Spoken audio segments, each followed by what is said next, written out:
A partir de agora, na sua rádio Carcará, entra no ar o programa Entre Rios.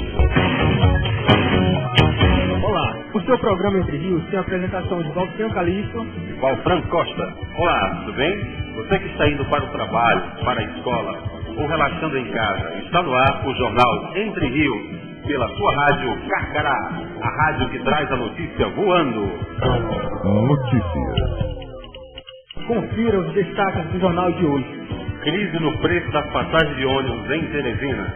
Entrevista com representantes do coletivo Mulheres por Flores e Lutas. Dia do Estudante é comemorado com ato político no centro de Teresina.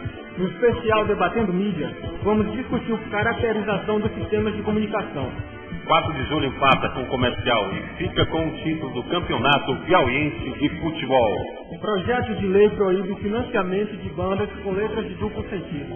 Esses são os destaques de hoje no jornal Entre Rios, a sua dose diária de informação. Notícias.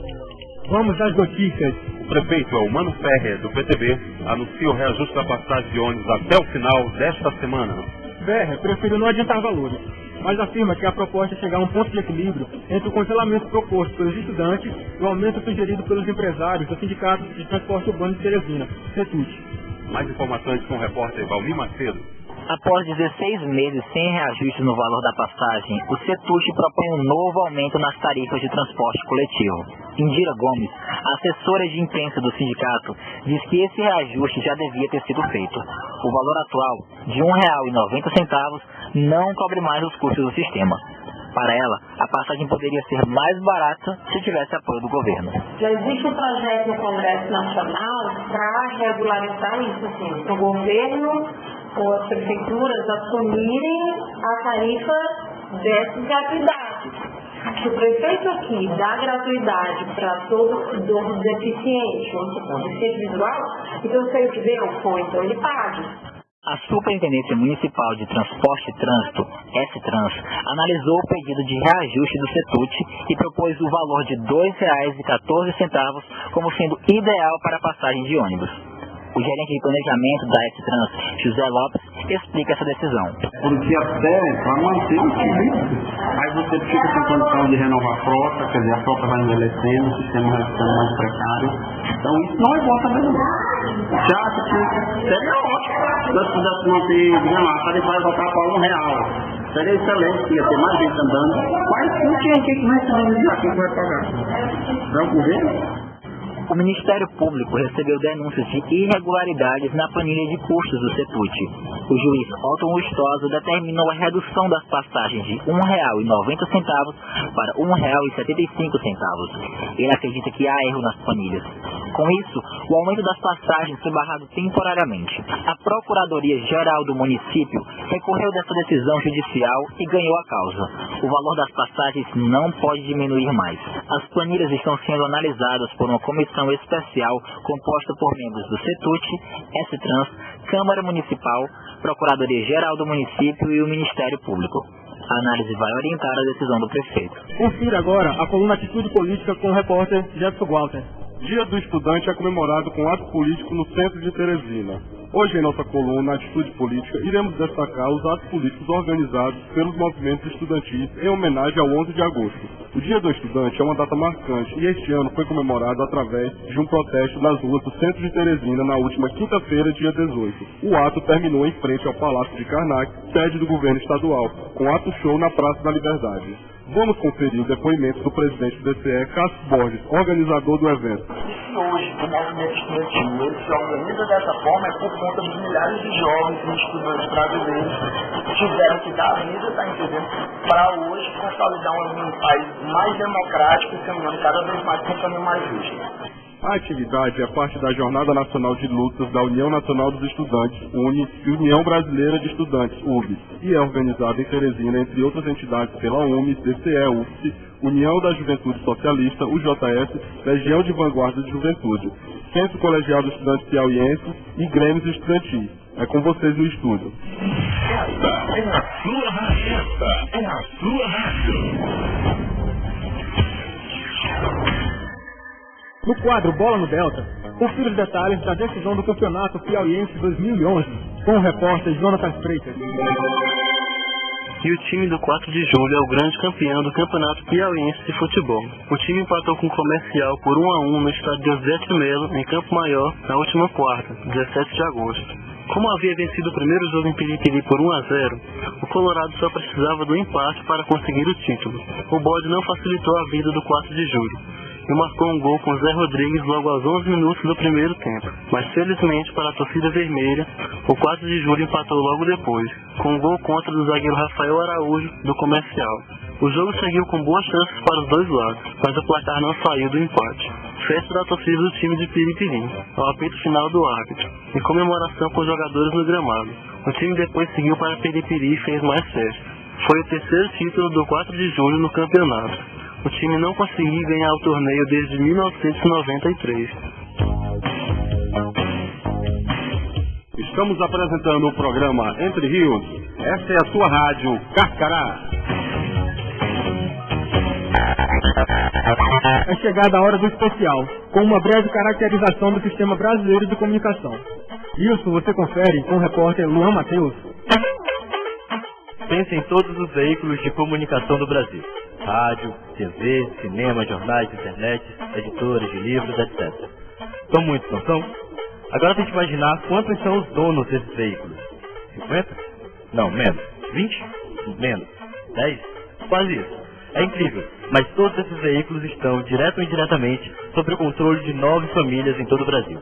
E você sabe por quê essas 9 famílias não disputem a mídia na grade de programação de seus veículos? Que os canais de rádio e TV utilizam do ar, que é um bem público e, portanto, pertence a todo o povo brasileiro, para emitir sinal que sai da sede das emissoras e vai até a sua casa? Vocês sabiam que para utilizarem do ar, essas emissoras precisam de uma concessão pública? Você sabia que essas concessões duram 10 anos para a rádio, 15 anos para a TV e são renovadas quase que automaticamente? Alguma vez você já foi perguntado se deseja que essas concessões sejam concedidas ou renovadas? Não? Pois está aí a resposta para a primeira pergunta que fizemos. Os meios de comunicação não discutem a própria mídia na sua grade de programação porque não querem que as pessoas saibam como os meios de comunicação funcionam. O sistema brasileiro de comunicação, ao longo dos tempos, passou a ser marcado pelo predomínio de alguns poucos oligopólios privados. E a indústria da informática, depois de uma frustrada tentativa de reserva de mercado para as indústrias nacionais, consolidou-se por meio da atuação desses grupos na área. Nesse contexto, vale ressaltar a presença dominante de grupos familiares e a vinculação de sistemas de comunicação no Brasil às elites políticas locais e regionais. Soma-se a isso a manutenção da condição hegemônica das organizações Globo, assim como a participação cada vez maior das igrejas, sobretudo as evangélicas, no setor. Desse modo, ainda nos dias de hoje, é possível notar-se a ocorrência de práticas ilegais e não menos frequentes nessa área, tais como a transformação de concessões de radiodifusão em moeda política. Práticas essas que são sustentadas pela permissividade estatal. E esta foi a análise do sistema de comunicação brasileiro com o repórter Luan Matheus. Estamos apresentando o programa Entre Rios. Essa é a sua rádio Carcará.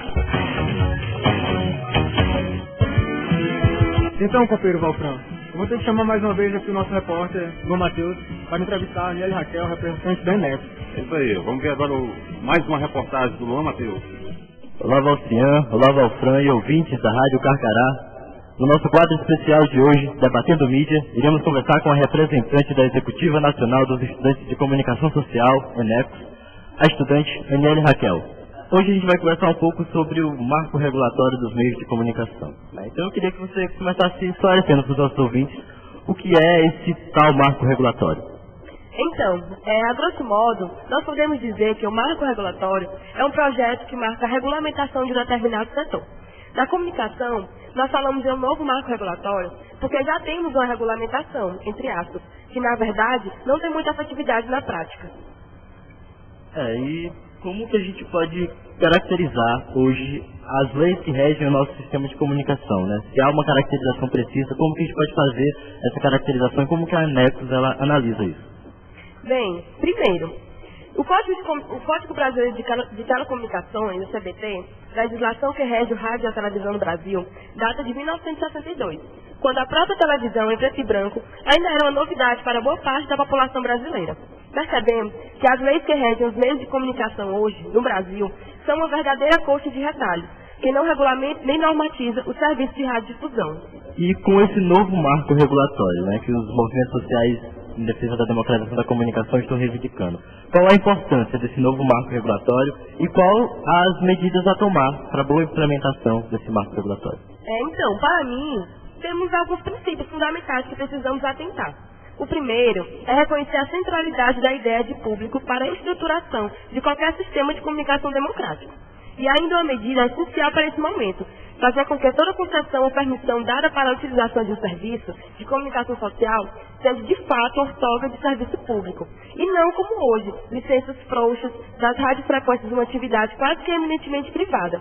O público na comunicação social, que utiliza um bem coletivo escasso, como é o caso da rádio e da televisão, tem que se sobrepor ao privado e mais, precisa excluir o privado.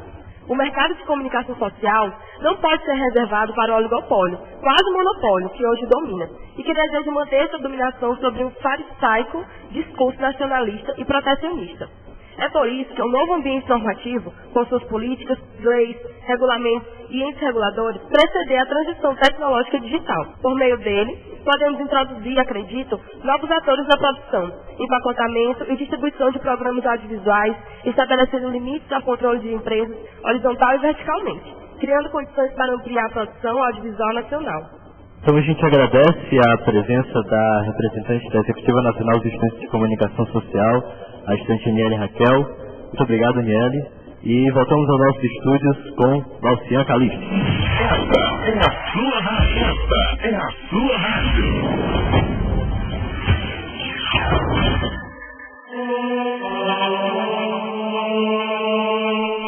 E na nossa radionovela de hoje nós temos Einstein, ele mesmo, aquele famoso cientista. Ele encontra-se no estado deplorável de angústia e depressão em decorrência de um objetivo não atingido. Coitadinho.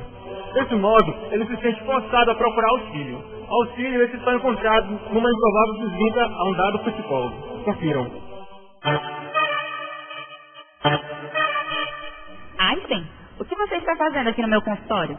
Os brasileiros me propuseram um desafio, que eu prontamente aceitei, dada a minha genialidade e pouca modéstia. Porém, isso foi há exatos 70 anos. Assim, por incrível que pareça, eu estou pensando em desistir. Uma vez que, ao que tudo indica, a solução para esse desafio está associada a um estoque de conhecimento muito mais vasto do que esse que eu tenho. Mas que raio de desafio é esse? Bem, eu teria que encontrar uma forma de desvendar a identidade dos verdadeiros proprietários da mídia no Brasil, assim como analisar o grau de representatividade que a população brasileira tem junto aos meios de comunicação que por lá operam. Sei, mas o que há de tão difícil nisso? Afinal de contas, todos os meios de comunicação não insistem em pregar que os seus respectivos públicos são o seu maior patrimônio? Minha cara, tudo é relativo. A teoria nem sempre se alia à prática. E, nesse caso, a transparência não é garantida por esse suposto amor. Entendi. É tipo assim, o dinheiro é poderoso, mas nem tudo pode comprar, correto? É. O problema é que, no Brasil, o dinheiro consegue comprar algumas coisas que não deveriam ter preço, né? Acho que agora eu entendi. E com relação à segunda parte do seu desafio, o senhor conseguiu chegar a alguma conclusão? Acho que sim. Penso que a população brasileira e seus anseios são tão representados nos meios de comunicação em vigor por essas bandas, quanto eu tenho de sanidade mental ao aceitar esse desafio. Brasil!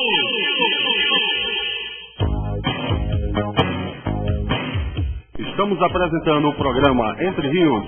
Essa é a sua rádio Carcará. É isso aí, Rádio Carcará. Hoje no quadro Papeando vamos entrevistar Sara Fontinelli, estudante do curso de Comunicação Social da UESP. Sara faz parte do coletivo Mulheres, né?